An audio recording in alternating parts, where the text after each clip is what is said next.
ஒரு சூப்பராக ஒரு உளுந்து வடை பண்ணலாம். ஒரு சின்ன டம்ளரில் ஒரு 3/4 டம்ளர் தான் ஊற வச்சுருக்கேன். ஒரு 2 மணி நேரத்துக்கு முன்னாடி ஊற வச்சு அது கிரைண்டரில் அரைச்சிக்கலாம். ஒரு ஃபில்டர் காஃபி போட்டுடலாம்.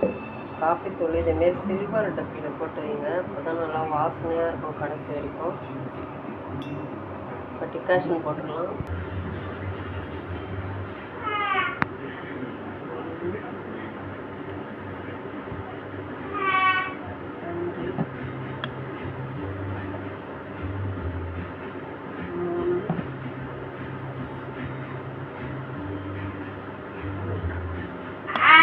போட்டுட்டு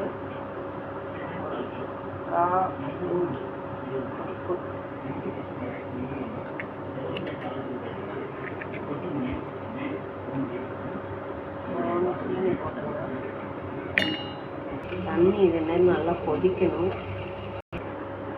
காஃபி தூள் அமைச்சிட்டு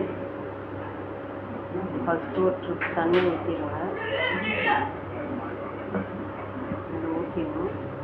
கொஞ்சம் இறங்கினோடனே இன்னொரு ட்ரிப் ஊற்றினா 2வது டிகாஷனும் சேர்ந்து சூப்பர் வாசனையில் கம்மன்னு காஃபி ரெடியாக இருக்கும். மாவு அரைச்சிட்டு பாருங்க. கொஞ்சோண்டு மிளகு போட்டுக்கணும். இந்த அளவு போதும். வெங்காயம் பச்சை மிளகாய் அரைச்சி வச்சுருக்கோம், அதையும் போட்டுக்கலாம். இப்போ வடை செஞ்சுட்டு காஃபி போட்டுக்கலாம்.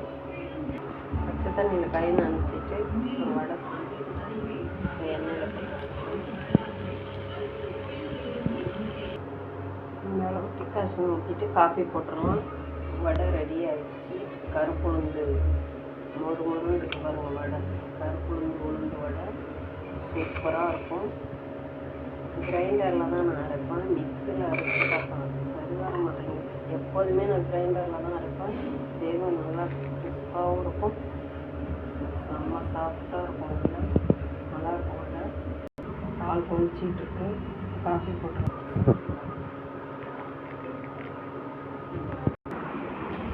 சூப்பராக காஃபி ரெடி ஆகிடுச்சு. நான் சொன்ன மாதிரியே டிகாஷன் போட்டு காஃபி போட்டு பாருங்கள், செம்ம டேஸ்ட்டாக இருக்கும். கம்மன் வாசனையாக நல்லாயிருக்கும். 1/4 கிலோ காஃபி தூளுக்கு 50 கிராம் சிக்கரி பழங்க, நல்லாயிருக்கும். இதேமாரி கருப்பு வடை செஞ்சு பாருங்கள்,